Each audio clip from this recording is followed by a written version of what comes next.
Welcome back to another edition of the MintCast, the official podcast of Mint Press News, a news service dedicated to watchdog journalism that holds the powerful to account and goes behind the headlines to bring you the real stories the corporate media doesn't want you to see. My name's Whitney Webb.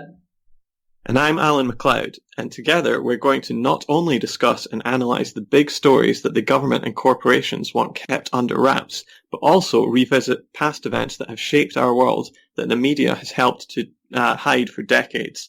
Let's straight dive into some of Mint Press's top stories from this week.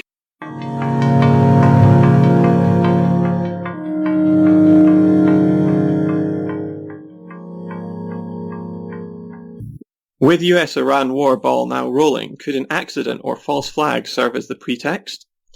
As the US seems to move its gaze away from an unsuccessful coup in Venezuela to the Middle East, our top story this week is Iran. Mint Press News published a pair of articles on the possibility of war with Iran, including one called, "With the US-Iran war ball now rolling, could an accident or a false flag serve as a pretext?" As tensions between the US and Iran arise, the possibility of an accidental trigger to a very real war rises too. Conservative British Foreign Minister Jeremy Hunt, after a meeting with US Secretary of State Mike Pompeo, declared that he was worried by the prospect of an accidental, unintended war on both sides that could spark a huge international conflict. Yet, the prospect of war, far from terrifying them, has many in Washington rubbing their hands in anticipation, not least the president, who recently announced, if Iran wants to fight, that will be the official end of Iran. Never threaten the United States again. Likewise, Trump's national security advisor John Bolton has dreamed of a war with Iran for decades. This comes off the back of the news that Bolton had ordered the military to prepare to send up to 120,000 troops to the region, a number similar to the force that invaded Iraq in 2003. The invasion of Iraq is now accepted on virtually all sides to be started on fraudulent grounds. Saddam Hussein did not possess weapons of mass destruction at the time, and none were found in the intervening years. Nor was the 45 minutes away from unleashing mushroom cloud on London or New York that the government told us was true. The United States has long had a history of going to war on false pretexts, including the USS Maine incident that triggered the US involvement in the Spanish-American War and the Gulf of Tonkin incident in Vietnam. Yeah, I'm glad that we're talking about these false pretexts and these sort of events that, at least, in the Gulf of Tonkin incident were said to have happened and turned out to never even have happened at all.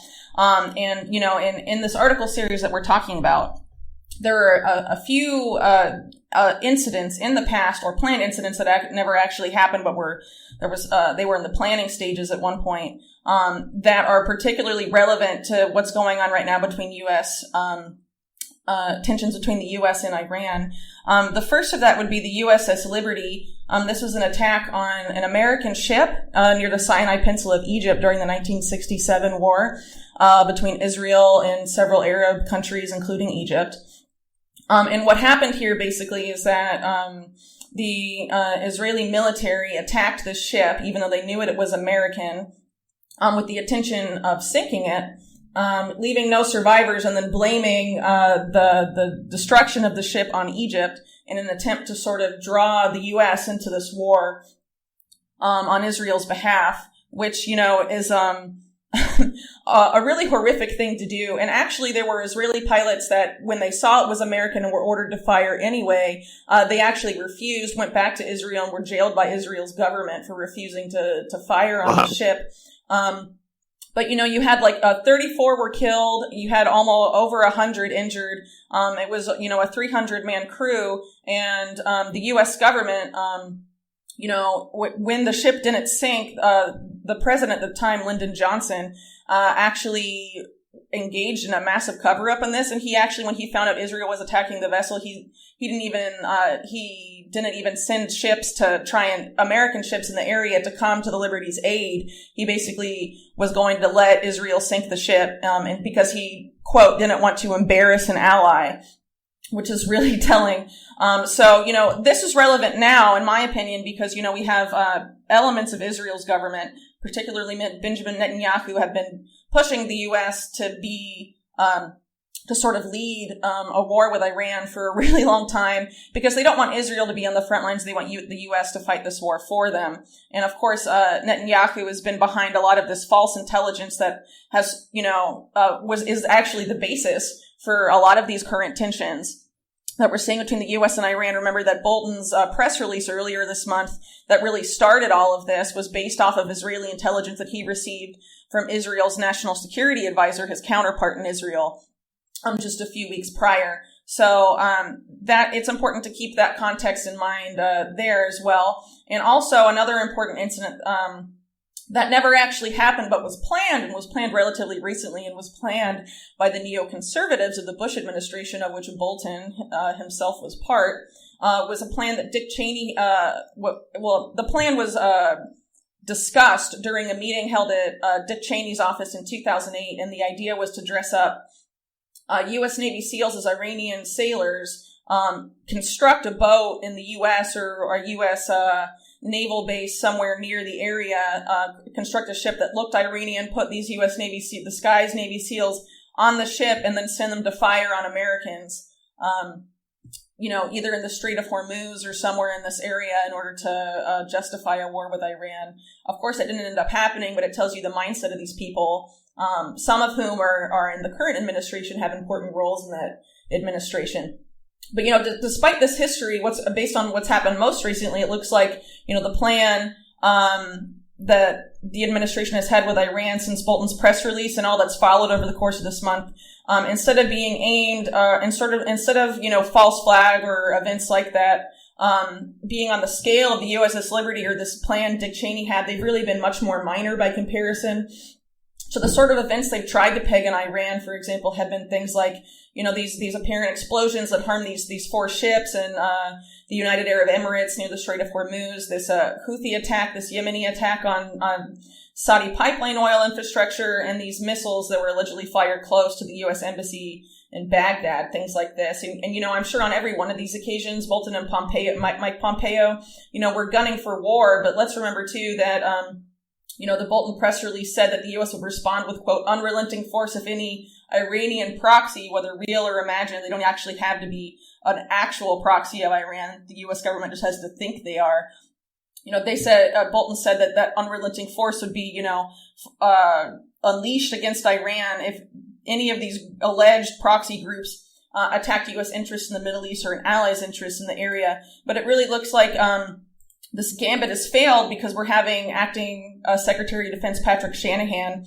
He's saying that, all these deterrence measures and all these threats and this bombastic rhetoric, like that tweet that Trump said about, the official end of Iran that you mentioned, all of this has, quote, put on hold the potential for attacks on Americans against Iran. So they're basically declaring, this questionable intelligence that came from Israel, on which this whole show has been based, has really turned out to be bunk. And, this really shouldn't surprise anyone who's followed the story closely, because even top British commanders in the Middle East said it was bunk. But anyway, now the U.S. government, the Trump administration, they're claiming victory for stopping this supposed threat that was based on a lie anyway. And this combined failure, and this, of course, is combined with the failure to make, any headway at all in its failed coup against Nicolas Maduro in Venezuela. I mean, it just shows U.S. foreign policy is just like a joke, really. I mean, I feel like, a lot of countries of the world are laughing at the U.S. and how, like, their aggressive policy is just like, clownish in one sense. I mean, obviously it's super dangerous, but it's just also they're really bad at what they're trying to do, or at least it seems that way anyway. Yeah, going back to that trigger for worry that you did mention, if anybody's not up on it, what happened was on May 12th, there were 4 oil ships from Saudi Arabia, the UAE, and Norway that were reported to have been attacked in the Gulf of Oman, so the Strait of Hormuz, which separates Iran from Arabia. And the UAE and Saudi Arabia didn't accuse any country, let alone their enemy, Iran, of attacking them. But the US was the one that immediately blamed the Islamic Republic or one of its proxies for attacking it, which Iran immediately rejected, calling it, I think, a conspiracy orchestrated by ill-wishers. But if you actually look at the pictures of the damage, I mean, damage is really, it's almost like an incendiary word. It's like a couple of dents on a ship. There was no oil spill. There was no deaths or anything like that. It was just like, some super rich sheikh's boat got a bit dented, and this is suddenly supposed to be a pretext for war, which is why I don't really buy it. I just think, if that was a pretext for war, I just don't see anybody in the US caring one little bit about it. And the other question is, why would Iran want to cause a huge oil spill off its coast, right?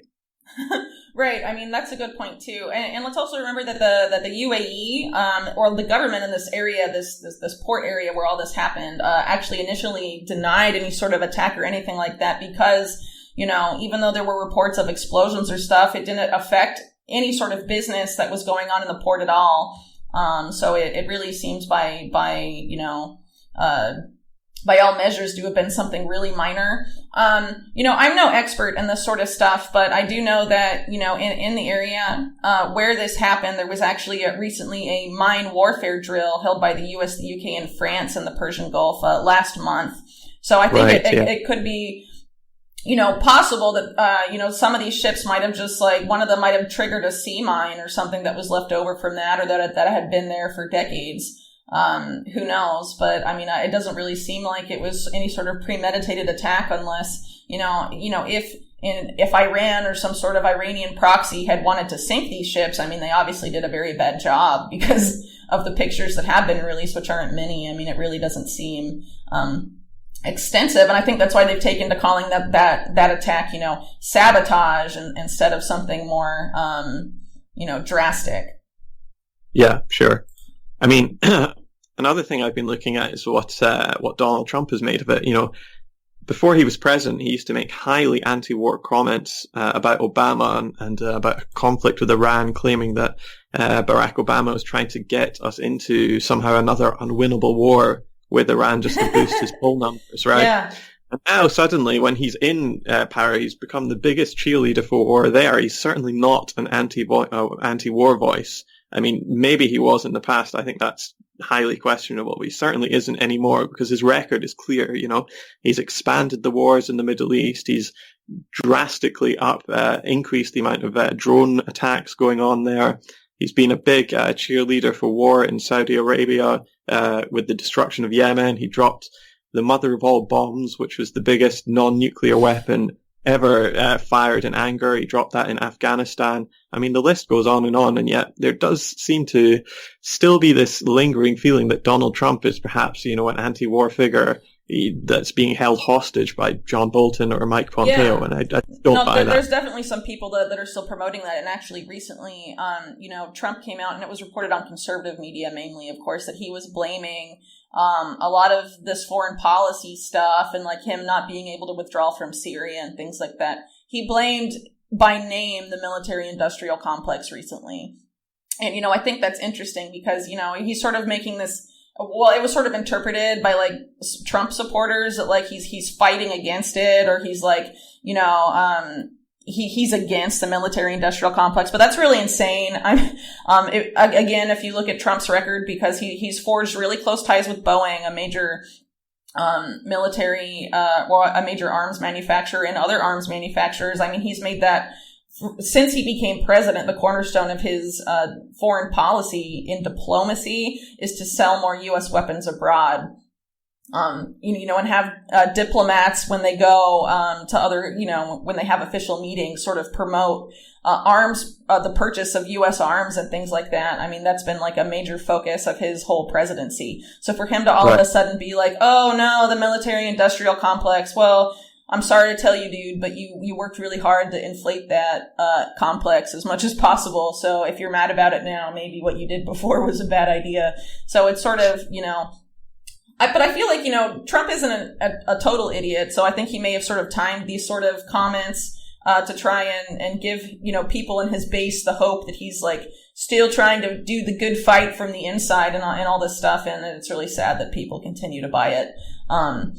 Because it's not someone appointed Bolton for him. I mean, he chose to surround himself with Bolton. He nominated Mike Pompeo to be Secretary of State. these aren't just like things that were done to poor old President Trump, you know what I mean? So I don't really think that's fair. But going back now to, how all of this has really fallen apart, at least, the plan that they were trying to orchestrate, I guess now, to justify hostilities with Iran of these sort of minor events. I think ultimately a lot of this failed because Pompeo especially really failed to garner support for military action against Iran going abroad. I mean, he made all these abrupt schedule changes, Pompeo did, canceling a trip in Russia to go to Iraq unannounced and talk about the Iranian threat. And then he went to Europe unannounced and to talk about the Iranian threat. And he didn't really get the support he was looking for. I think that was pretty clear. And then, of course, he didn't get the pretext or the justification that either he or Bolton or other people, Iran hawks, were looking for. So I think, even though that this may seem sort of like a clownish failed effort, now I think also like people like this, people like Bolton and Pompeo, they're really unstable. They don't like failure and Trump doesn't either, right? So, I think that also, could suggest that they may become more aggressive behind the scenes and trying to conjure something up that could something more drastic than what's already happened to justify a U.S. led war with Iran.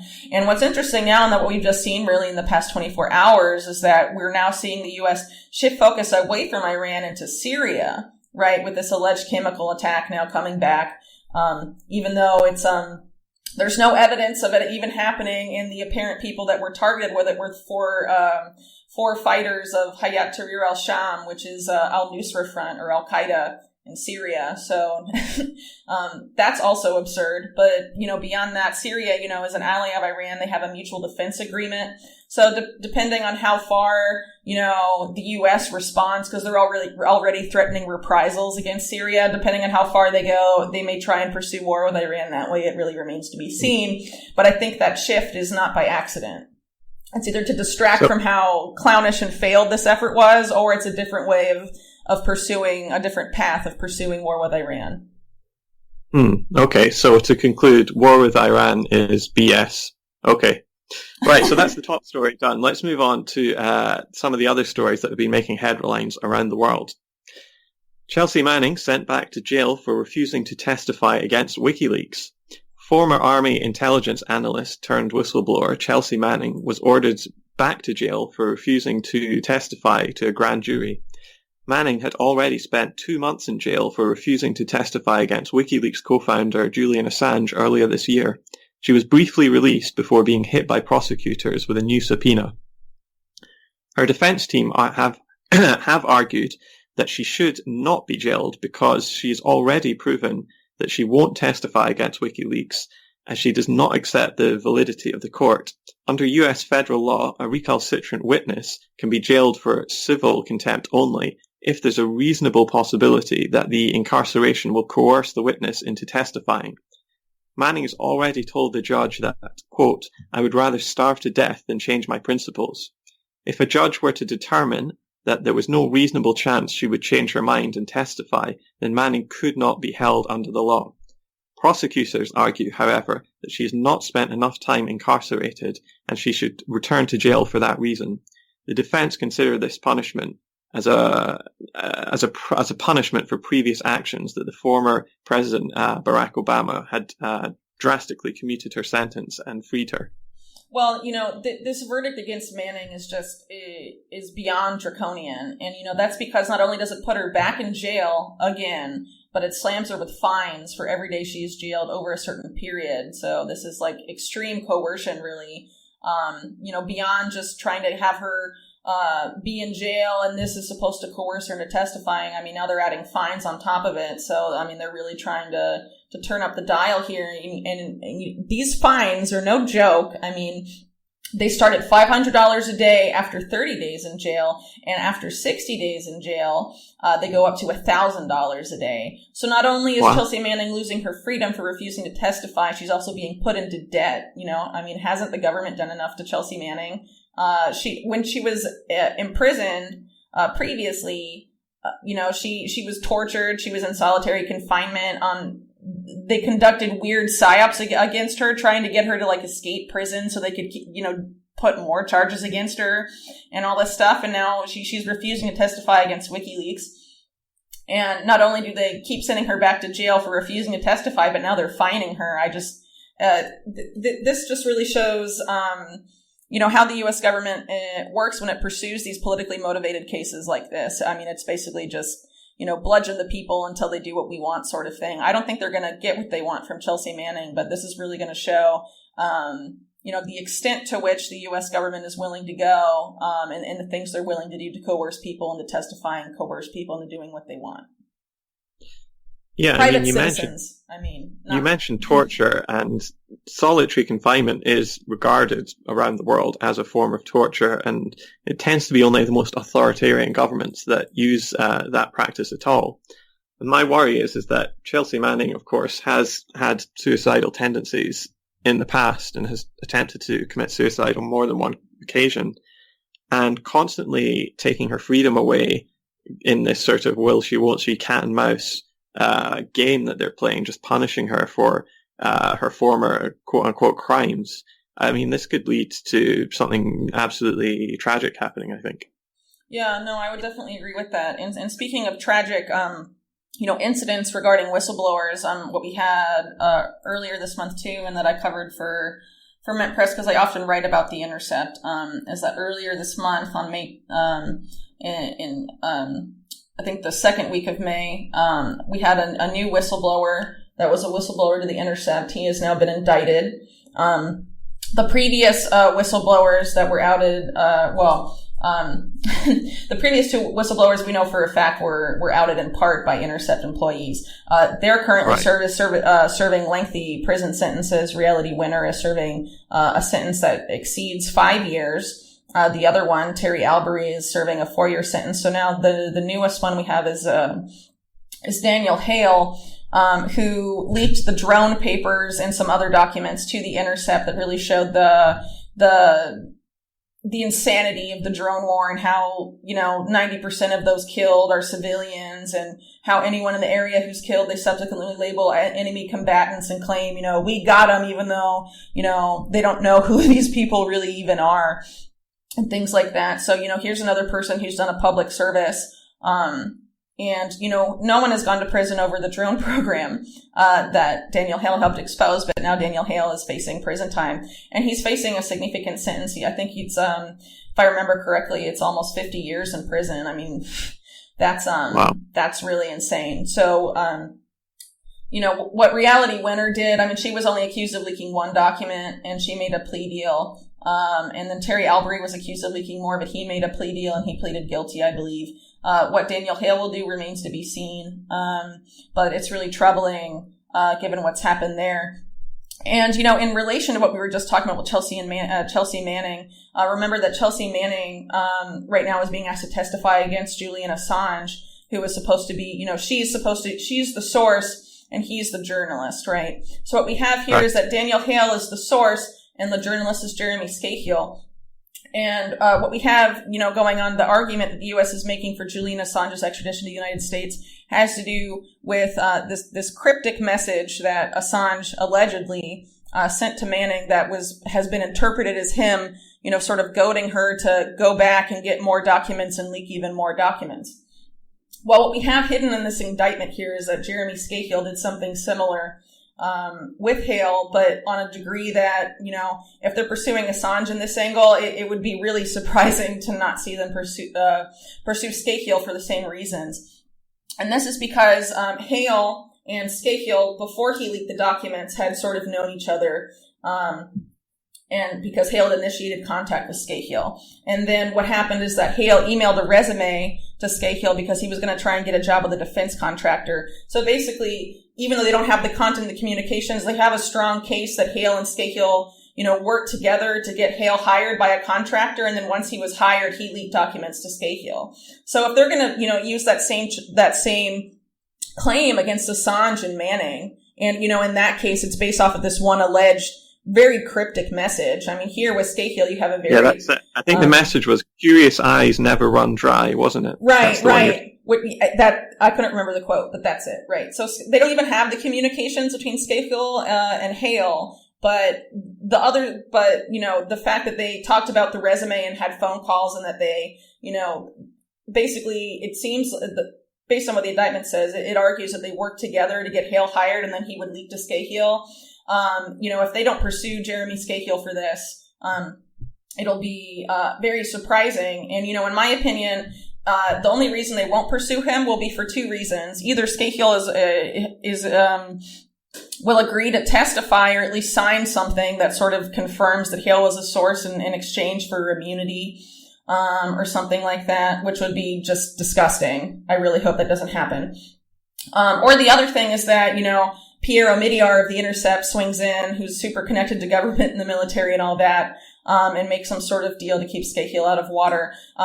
Or, it could also be that the U.S. government doesn't really see Scahill as adversarial a journalist as Scahill sees himself, or as Julian Assange is, or something like that. So, I think, however this case develops, we're going to learn a lot about who Jeremy Scahill really is. And let's remember, too, that Daniel Hale's lawyer, Jessalyn Raddick, who's a really well-known whistleblower lawyer and represented John Kiriakou and Tom Drake and other whistleblowers, she has publicly said that Jeremy Scahill utterly failed at source protection, and that's part of why Hale has been indicted.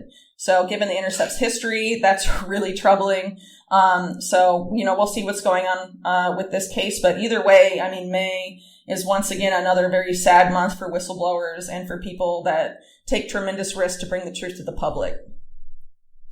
Okay, from cyber warfare to agro warfare, our second story is how GMO seeds and Monsanto and Bayer's Roundup are driving US policy in Venezuela.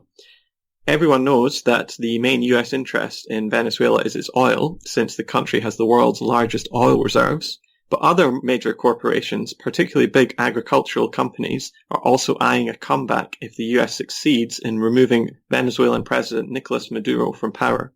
One of these companies is Monsanto, now wholly owned by Bayer. Monsanto's most well-known product, glyphosate, also known by its brand name Roundup, is under fire in courts, as the courts have ruled that they are finding that the product does indeed cause cancer, something Monsanto itself knew about for decades. And Bayer is being ordered to pay vast sums of money to those injured by this Monsanto product. So, what is happening is a disaster for Bayer and for the Roundup market. But what does this have to do with Venezuela? I know you wrote about this a lot, Whitney, didn't you? Yes, I did. I wrote a pretty lengthy report about this. So, this relates to Venezuela, all these troubles for Bayer and Monsanto. This relates to Venezuela for the following reason. Venezuela currently has a very large ban on genetically modified seeds and their associated agrochemicals, including Roundup. And this law has been praised by environmental groups around the world as one of the most progressive seed laws in the entire world. So the Venezuelan opposition, once they took control of the National Assembly, they've attempted several times to reverse this bill. And of course, parties that have, led these efforts include Juan Guaido's Popular Will Party. And interestingly enough, part of Juan Guaido's so-called Plan País, which is his economic plan for Venezuela if he comes to power. It's not super detailed, that plan. And a lot of it has to do with, oil infrastructure and whatnot. But when it doesn't talk about oil, it talks about farmers and it talks about agriculture. And increasing that industry, which is actually pretty underdeveloped in Venezuela by Latin American standards, but that's something that's been a problem for Venezuela since the 1940s. That's not a problem caused by Chavez or Chavismo or anything like that. It's kind of a long-standing issue. So I argued in this report that a lot of the investment that Guaido's talking about here would be aimed at, lining Monsanto's pockets. And this is because one of the main donors to the hawkish think tank that had John Bolton on its payroll for years, the American Enterprise Institute, and someone who was also one of the top donors to Marco Rubio, who, as we know, is one of the architects of this coup. This guy is this donor I'm talking about here, that's Paul Singer, now has a sizable amount of stock in Bayer. And strangely, he started increasing his stock significantly in December, even after all the several U.S. court cases had already ruled against Monsanto. And it was pretty clear that more would be ruling against Monsanto and things were going to get worse for Bayer, which has come true. And so, it's really weird that, or it seems weird, right, that Singer would be buying all the stock at a time when other investors are running away because of this major headache for Bayer. because they're being issued to pay like millions and millions of dollars in settlements, right? And obviously it's a threat to the ability of the company to sell Roundup in any markets, because most countries are going to ban it as these court cases go forward. So I would argue, I argue here that I think Paul Singer has been anticipating a new market in Venezuela for Monsanto's most troubled product. Well, I mean, you did say that Venezuela is one of the most urbanized countries in Latin America. So about 90% of people live in cities or towns there. And there's really not much of an agricultural sector there. That's no doubt in most part because of the huge oil wealth of the country, which draws people into cities and actually discourages farmers because of the currency reserve exchange rate, where it just becomes so much cheaper to bring in agricultural products from abroad. Absolutely, yeah. And that's what I sort of reference. I mean, this has been a problem since the 1940s. Because of the extreme focus on oil. And so the agricultural sector relative to other Latin American countries has been really neglected. And so that's a major reason why they import so much of their food. And, I think any government, in Venezuela, it would be wise to invest more in the agricultural sector. But given Guaido, who he works for, and, who he's taking orders from in the U.S., right? I mean, it really makes you wonder what sort of investment he's planning for Venezuela's agricultural sector if he ever gets to the point of trying to, enact his Plan País. Yeah, I mean, if you look at at Venezuela's sister country, Colombia, just across the border, it's quite a different story. So for decades, we've seen Colombia with a very strong agricultural sector. But that's really changing in recent years as the US has gotten much more involved in the country. We've seen George Bush, for instance, start Plan Colombia, which was supposedly a story of attacking narco guerrillas, narco traffickers, trying to help the Colombian government against FARC. But really what was going on in the countryside was a massive war against the peasantry to try and force them off this land. And then we saw these huge companies linked to Monsanto, linked to Bayer, etc., come in and use the land for themselves to start growing huge cash crops. Well, let's going back to Plan Colombia for a second, let's not forget that part of this war against farmers in Colombia that Plan Colombia represented was them supposedly eradicating coca crops by spraying Roundup from planes. And this was also falling on regular people's land, destroying their crops, right? Not just coca crops. I mean, so, it was a win-win for Monsanto, right? Not only were they using Monsanto products to force people from their lands and destroy their farms, but then Monsanto comes back and also offers the solution at the end, right? Right, and this stuff is absolutely, I mean, it's not just that it causes cancer, it's absolutely horrific for human beings in any sort of large amount, This is basically the same formula as what was dropped in Vietnam as Agent Orange, which completely destroyed people's... Well, it's different. It's chemically different, but it's also like very damaging to health. But it's chemically different from the class that Agent Orange is. But Agent Orange was also reduced into was also changed into other forms of pesticides and things like that, but not glyphosate. But anyway, so going back to this, it's really interesting too that, I was talking about Paul Singer, who is, one of the main donors to Marco Rubio and a major donor to, the American Enterprise Institute, which of course is like this huge, neoconservative think tank. It's known for employing people like John Bolton, Paul Wolfowitz, a bunch of people that were in the Bush administration, all that. And all that. Their other top donor from one of the only documents that we have that publicly has shown who their donors really are. They normally aren't intended for public disclosure, but because of a filing error, one was obtained by The Nation in 2013. So in addition to Paul Singer, the other top donor is the Donors Capital Fund, and this was founded by Daniel Searle. Let me back up. The Donors Capital Fund, most of its money comes from the Searle Freedom Trust, which was founded by Daniel Searle. And the head of the Donors Capital Trust is Kimberly O'Dennis, who is not only a member of the AEI, or American Enterprise Institute National Council, but she's also the chairwoman of the Searle Freedom Trust. And interestingly enough, Daniel Searle was the head of J.D. Searle & Co., which once employed Donald Rumsfeld, right? but he also sold his company to Monsanto in 1985 for $2.7 billion. So there's another Monsanto link there. And actually, Daniel Searle's grandson was also an American Enterprise Institute trustee until just a few years ago. So, there's a lot of surprising Monsanto connections to this one think tank. And it's really no surprise that they, in their fellows and all of this, there's a few that actively promote, Monsanto products and genetically modified crops and things like that. And as part of, economic policy and all this stuff in biotechnology, I mean, they really heavily promote it, which is no coincidence, right? Sure, yeah. All right, so, let's go back to cyber warfare again. And something that you wrote and have been writing a lot about is the story about Microsoft's ElectionGuard. The story you wrote was called Worse Than NewsGuard, Microsoft's ElectionGuard, brought to you by DARPA.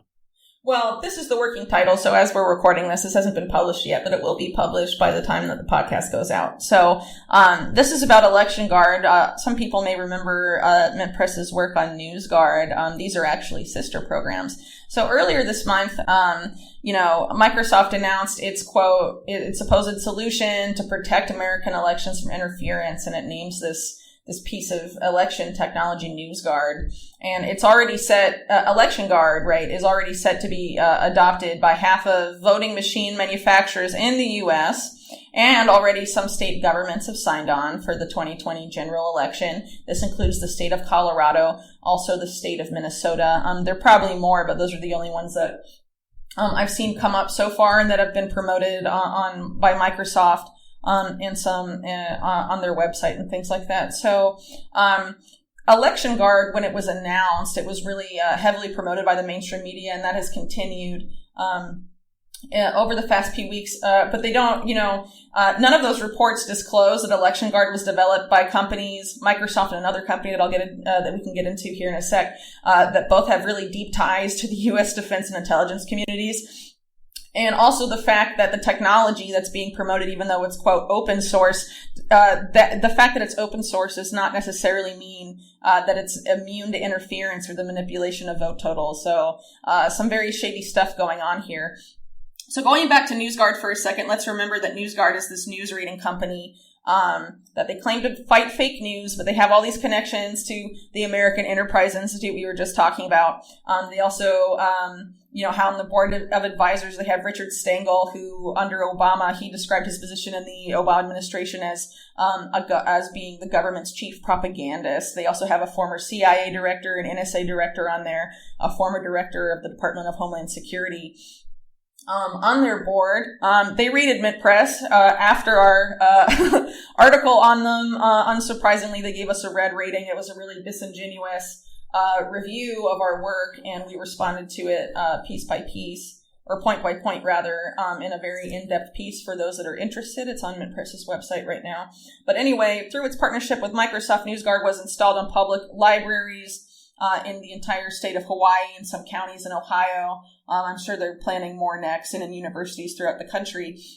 But they haven't had much success in the United States for whatever reason, so now they've turned their attention overseas, particularly to the United Kingdom, where they are now talking with internet service providers to basically force their service or their news rating surface on everyone that uses the internet in the United Kingdom. And anytime they go to a website that NewsGuard says is bad, you will receive a warning and be asked if you wish to proceed before going to a site known for disinformation, according to NewsGuard. So that's pretty troubling, right? But anyway, going back to ElectionGuard, ElectionGuard claims to be a system that's aimed at, quote, that aims to, quote, make voting secure, more accessible, and more efficient, end quote. But let's keep in mind too, this was developed by Microsoft in conjunction with another company called Galloy. And Microsoft is one of the largest corporations in the world, right? Now they've become a contractor to the U.S. military and intelligence communities. They're doing work for the CIA and the entire intelligence community. They're providing HoloLens technology to the U.S. military and doing other stuff for the military as well. The other company involved in this, Galloy, is very close to the Defense Advanced Research Projects Agency, better known as DARPA, which is actually one of the main investors in Galloy, the other investor being the Office of Naval Research, which means that the only investor in Galloy is the U.S. Department of Defense. Galloy's only clients that they list on their website are U.S. government agencies, and a few of them, some other websites have claimed that their clients also include, weapons manufacturers like General Dynamics. So it's pretty interesting that this group is really all of a sudden super interested in securing American elections. Yeah, I mean, exactly. Going back to the shady business of NewsGuard and ElectionGuard, I mean, it sounds like a great service to like normies that, we'll protect you from fake news and PR from the internet. But the fact is that, when you look at their investors, a lot of themselves are, people who have been actively involved in spreading fake news. I mean, you mentioned Right. Michael Hayden, who is the former chief of the NSA and CIA, and who the Columbia Journalism Review, for instance, noted that he had a long history of making misleading and outright false statements during his career in public service. One of their investors is a group called Corvus that recently took up the task of whitewashing Saudi Arabia's war in Yemen in the US press. I mean, this is like trusting a fox to guard your hens, or it's the classic poacher turned gamekeeper. If they were being honest and said, we could protect you from fake news, we should know we were doing most of it, so we know all the tricks. That would be one thing. But they're not saying that at all. No, they're presenting not. themselves like this completely neutral service that will just come in and, block the internet for you. Well, they claim they're solving the fake news problem by fighting it with journalism. That's like their official claim, right? And it's really funny because one of the, quote, journalists that founded NewsGuard is Louis Gordon Krovitz, who used to publish the Wall Street Journal and had a column there. And one of his columns, he claimed that the internet didn't have any, like, government involvement or something. And he wrote this story, and then several of the sources he cited came out and said that he just made stuff up that they said, and that he was totally lying and accused him of making fake news. Yeah, and when you look at their, rating system, it's pretty obvious what's going on. Even places like Fox News get a nice green light, when you go into NewsGuard or wherever. And they've been responsible for some of the most howling fake news over the last 20 years or more. Or And so, BuzzFeed, or CNN, right? Those are yeah, all sure. green. I mean, basically, it's independent media is rated, very suspicious, whereas, the corporate media, which falls within the beltway of, basically establishment Republicans to Hillary Clinton Democrats, that anything that has that outlook is absolutely fine.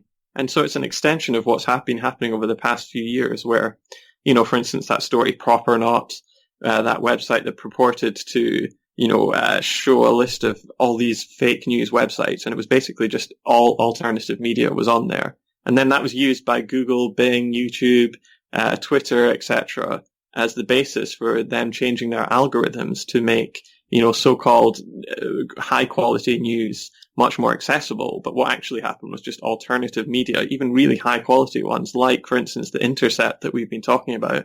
They had their viewing figures and search traffic just smashed by this overnight. And it's got the effect of disincentivizing, deranking, delisting, and even deleting alternative media, which is criticizing exactly the sorts of companies and deals that they themselves are part of. Right. So now that Microsoft has brought us NewsGuard, I think it's really interesting that they're bringing us ElectionGuard. Both NewsGuard and ElectionGuard are part of this program that Microsoft calls its Defending Democracy program, which is pretty telling, I think. I think it's also pretty telling that Microsoft is,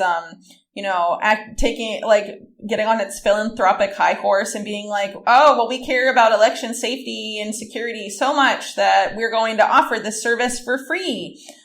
Which is really bizarre when you consider the fact that Microsoft has like a very lengthy history of predatory corporate practices, including price gouging. And just, this is exactly what, drug dealers do, isn't it? You flood the market with free stuff and then once everyone's hooked, you just jack up the prices. Yeah, but what's interesting is they're not asking the people if they want to adopt ElectionGuard. They're going straight, just like NewsGuard is now going to internet service providers in the UK, Microsoft is going directly to the voting machine manufacturers, and they're going to the state governments, is what they're trying to do to get this imposed. And they've already had some people agree, but it's very troubling on a lot of levels, specifically because, DARPA, even though it's, a U.S. government, agency, it's involved in like horrible stuff. So this is like where all the futuristic military research goes on. And here's an example of some of the stuff they've been researching. So they've been researching I'm reading that. It sounds like Total Recall or something. It's just insane sort of stuff. It's terrifying. I mean, it's like dystopian. It's stuff out of like dystopian movies, like Terminator, I guess would really be, the type of technologies you see in like the Terminator movies. I mean, that's what DARPA is actively trying to create for our world. So examples of some of the stuff that they're into right now, is implanting microchips into soldiers' brains, creating robot soldiers to replace human soldiers, apparently to have more robot soldiers than human soldiers by the year 2025. That's not far away. Create killer Terminator-like robots and artificial intelligence targeting systems that are autonomous and self-aware that will use social media to identify potential targets. So let's also remember, too, that the guy at DARPA who was in charge of overseeing the super soldier program and this implanting microchips in people's brain thing, he told a journalist for The Atlantic in 2015 that he didn't see any difference in, quote, having a chip in your brain that could help control your thoughts, end quote, and, quote, a cochlear implant that helps the deaf hear. So this is a guy that, is basically like totally cool with mind control technology, doesn't see anything wrong with it. He thinks it's basically the same as like hearing implants for deaf people. And this is, and he's, part of this agency. He's a top guy at this agency that now wants to secure our election systems. I mean, are you kidding me? People that are looking at this uncritically are just, I'm troubled by that. And I'm really surprised no one else found this out because, ElectionGuard was announced like the first week of May. It's almost the end of May. And there's been a bunch of reports on it, but they basically just quoted Microsoft press release about how great Microsoft is without going into any of this. And it's also interesting, we were talking about the American Enterprise Institute with NewsGuard and all of that. Actually, there are ElectionGuard connections, unsurprisingly, to this same neoconservative think tank and also the Charles Koch Institute. And so, that should be a red flag for some people, you would think. So it's really interesting to see them pop up everywhere. And also some top investors in NewsGuard are also on the strategic board of advisors for some affiliates of, one of the co-developers of ElectionGuard. So that's, an interesting, dual connection and really shows you that this, I don't know, it really seems like it was sort of planned out by neoconservatives somewhere, all this stuff, the NewsGuard and the ElectionGuard and whatnot, sort of as a response to what happened in 2016. But, there's another angle here, that I think is important. And, that has to do with the fact that, so this whole thing is supposed to protect against foreign interference, right? And so I guess, in theory, you could argue, or, the people that promote ElectionGuard could argue that, oh, well, their connections to the U.S. military and, that's not foreign interference, it's part of our government, blah, blah, blah. But it's also important to point out that Microsoft has a lot of connections to Israeli military intelligence. And I'll go into this in a second. So they have a lot of overlap with, the IDF's unit, 8200, which is its military intelligence unit. Some compare it to like the NSA of Israel. So Microsoft's cloud storage technology, it comes from a company it bought called Adallam, which was founded by Asif Rappaport, who used to work at McKinsey Company, but before that was Israeli military intelligence. Microsoft also invests in Elusive Networks, which is a subsidiary of Team 8. Team 8 is this cybersecurity company incubator. It creates all these cybersecurity spin-offs. It was co-founded by several members of the IDF's Unit 8200, including the founder of that unit, basically the founder of the NSA of Israel, right?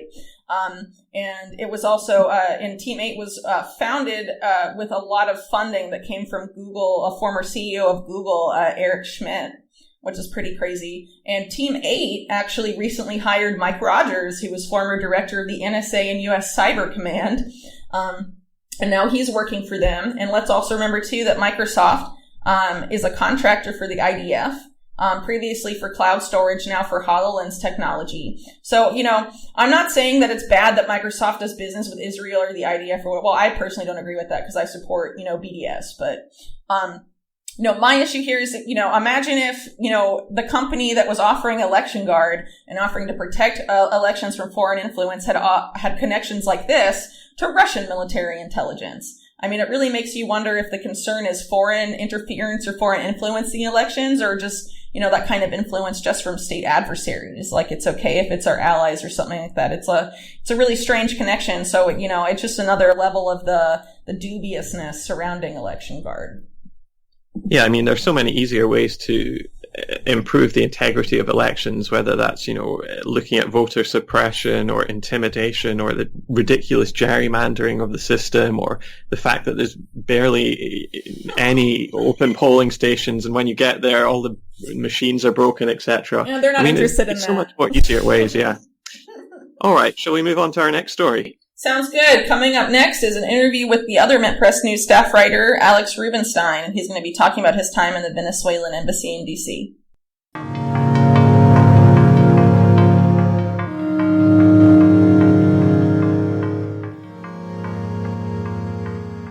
Police raid Venezuelan Embassy in D.C., arrest last remaining members of the Embassy Protection Collective.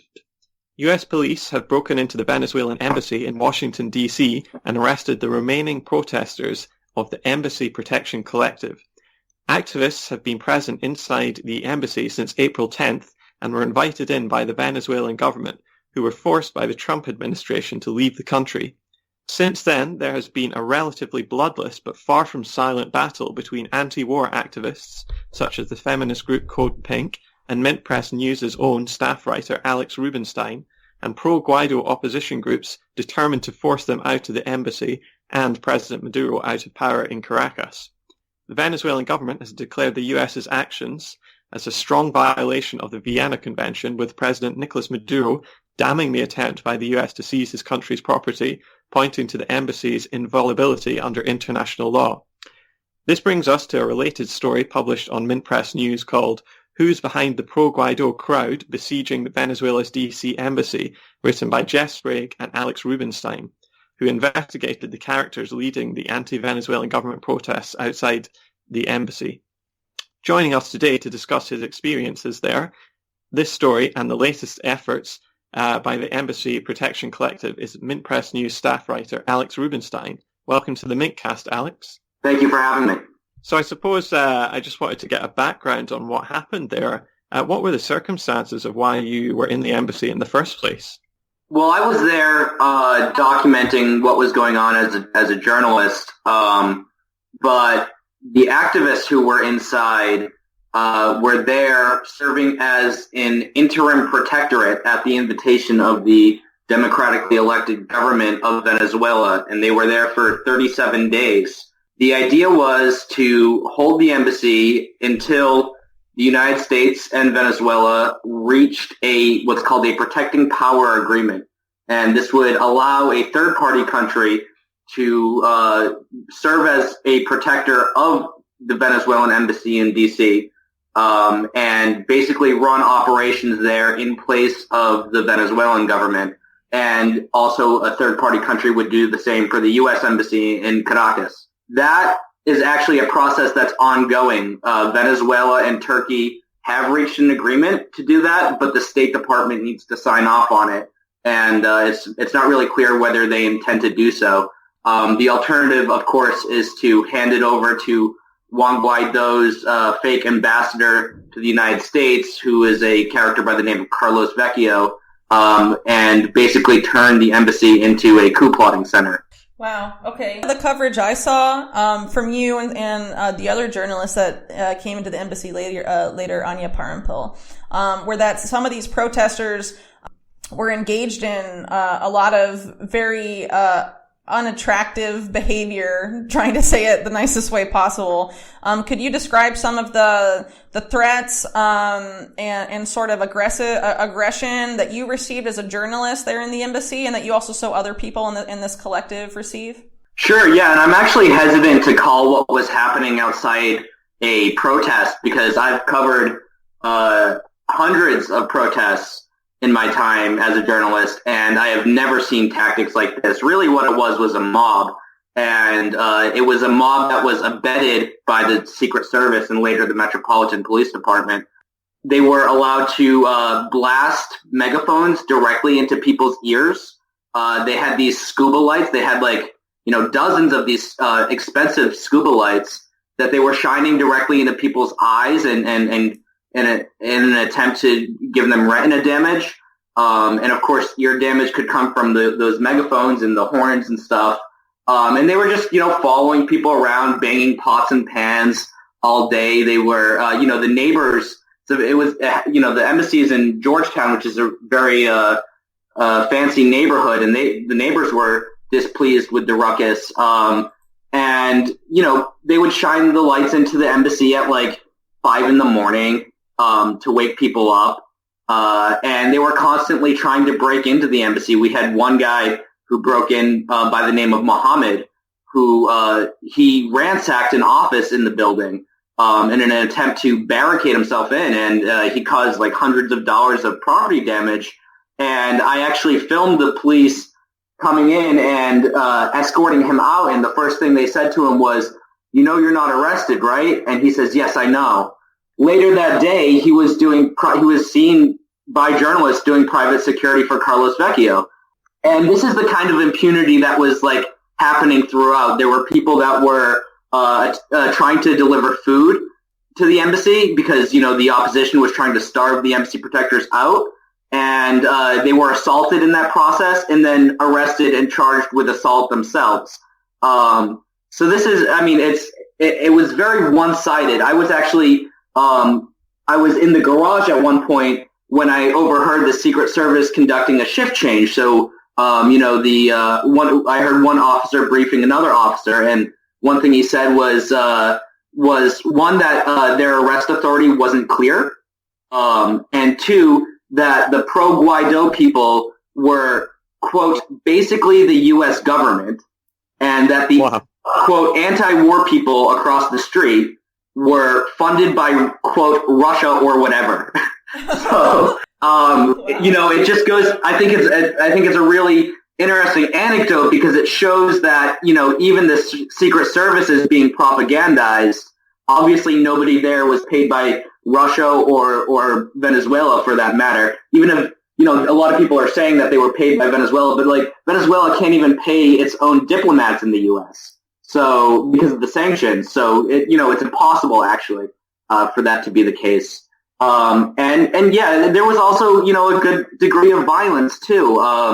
There were mostly the opposition got violent when food was being delivered, and also chanting "no food, no water."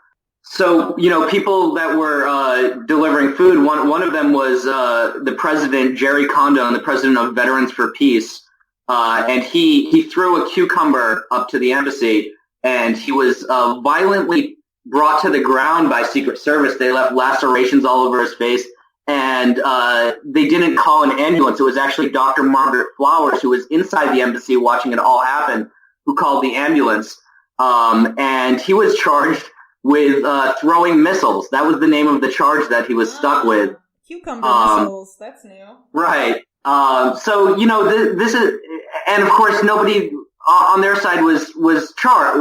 I haven't seen any charges for people on their side. I know that a couple of them have been detained. But the policing was clearly one-sided. And, I just want to say, I covered Charlottesville. I was in Charlottesville and I was about, 5 feet to 10 feet away from the car attack that happened there.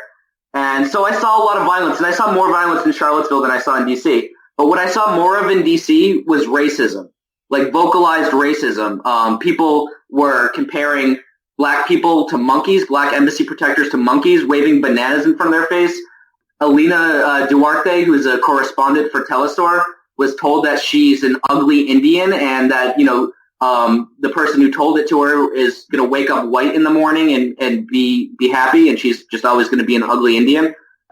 And those are just a few examples. I mean, it was like every day that these slurs were being hurled, and not just racist slurs, but homophobic slurs and misogynistic slurs. So, I mean, that was like a main feature of the opposition, was just these like intimidation tactics and bigoted slurs. And I think that eventually they realized that, this was not reflecting well on them. And so they hired a PR firm and really changed their messaging, but, still had a lot of trouble controlling the previous messaging, and it was still coming out.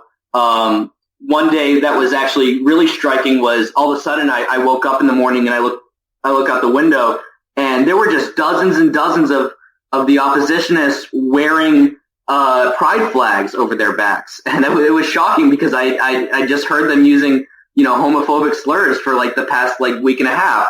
And then the next day all the flags were gone. They just disappeared. So like they just supported pride for like one day, I think, for a photo op, So that was really interesting. But, it again, I just want to reiterate, this was a mob. This was not a protest. I've seen hundreds of protests, and I've never seen anything like this. I've never seen such one-sided policing. People always say that the police protect white supremacists, and I've seen that quite a bit. But I've never seen it so blatant. I can see why you really don't want to call them a protest or protesters, especially reading your article. I mean, you managed to unearth some really interesting characters. For instance, Emerson Heather, who was one of the protesters, was a senior principal architect at Raytheon, the arms manufacturer. Or there was Moises Rendon, who was a fellow at NATO and a defense contractor. For instance, one other person you pointed out was Alejandro Perez Barrios, who was a former senior employee at the World Bank. And all of these people are taking time off to join this quote-unquote protest to try and get you out of the embassy. It seems that right now, am I right in saying that there are no more embassy coalition people inside the embassy right now? That's correct. And there's also no representatives of the shadow government of Juan Guaido either. And, before all this, they seized the consulate in New York City, and they're not going there either. And why is that? Do you know? Is that something that they've been told to do, or is that a tactical decision they've made there? Well, I think that, I don't know about New York. In D.C., they said that they're like doing like some kind of renovation or something, probably setting up smearing feces on the walls or something, like they did with Assange, to say like, oh, look at the embassy protectors trashed the place. But people took very good care of the place. And things were broken, but they were all broken by the opposition. Like windows, they did a bunch of damage to one of the doors, a couple of the doors, actually. But no, the Embassy Protection Collective took very good care of the place. There were daily cleanings, and eventually I think that they will go in, but they're waiting for the photo op. I see that I heard actually that they put up a new flag with the 7 stars instead of the 8 stars because Chavez had that extra star added to the Venezuelan flag, and obviously they reject Chavez. Well, really quick, I want to touch on some of the other journalists that weren't inside the embassy; they were outside, but they covered the event. So there was some mainstream coverage. It wasn't very intensive, but it was there. And you also had people from Vice News trying to get in at one point, right? And you also had Democracy Now! Do you think any of those outlets fairly covered what was going on inside the embassy and the purpose of the Embassy Protection Collective? And do you think any of them were overly sympathetic with the pro-Guaido opposition people outside? So just to be clear, I haven't really had time to review much of the coverage that's been posted about this because I've been so busy covering it myself. Okay. But the Vice News one was really bad. It was. I mean, I expected bad from Vice because they typically follow the imperial line. but this was really like shockingly bad, and they didn't talk about any of the tactics that I was just discussing at all. They totally erased that from the history. And actually, one of the producers at Vice messaged me on Twitter. He sent me a private message asking whether, this was once we had fallen under siege and nobody was allowed to come in or out by the opposition. And he said that, I've been hanging around with the Venezuelans for like more than a week now. And I think that they would agree to allow me to go inside to interview you guys. Do you think that would happen? And I brought it up with the Embassy Protection Collective, and obviously the answer was no. But it was not surprising for that reason of saying they'd allow me entry when they're not allowing anyone else entry or any supplies. And it showed in the coverage how friendly they were with them. I'll also say that the Washington Post reporter, Marissa Yang, I believe, maybe that's wrong. I forget her last name, but she did a really terrible job too. She was regurgitating false allegations by the opposition uncritically, things that are just like totally false. And actually, that guy that broke in, Mohammed, one of the guys that broke in, I should say, when he did break in, I documented the whole thing. And then a couple hours later, Marissa with the Washington Post said, "Oh, well, Code Pink accused him of breaking in." And it's like, no, I documented him breaking in, and I documented him ransacking an office on video.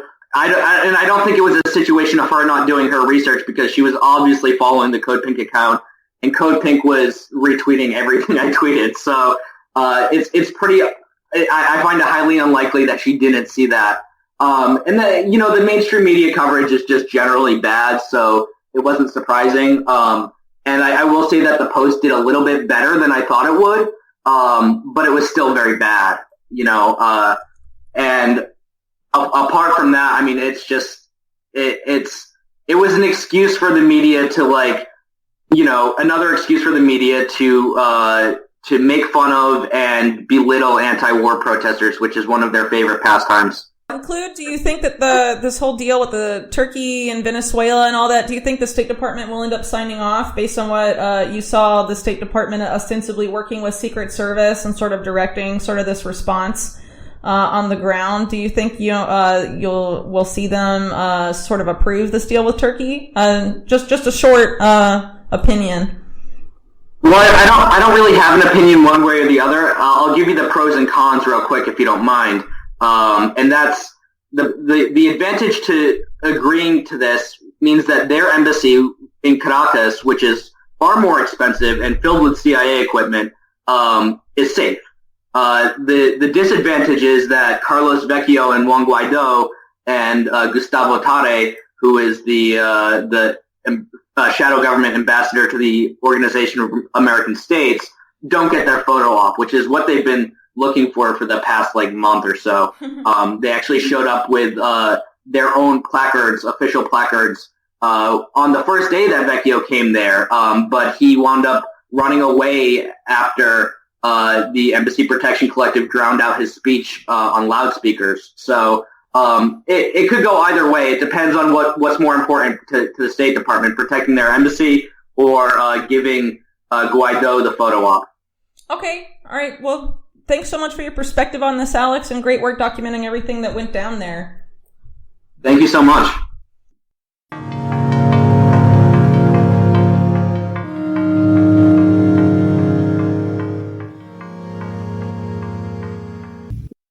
All right, that's all the time we have for this week's edition of the MintCast from mintpressnews.com. If you've enjoyed this episode, please share it on social media or become a patron of the show at patreon.com. For myself, Alan, and the entire Mint Press News team, until next week.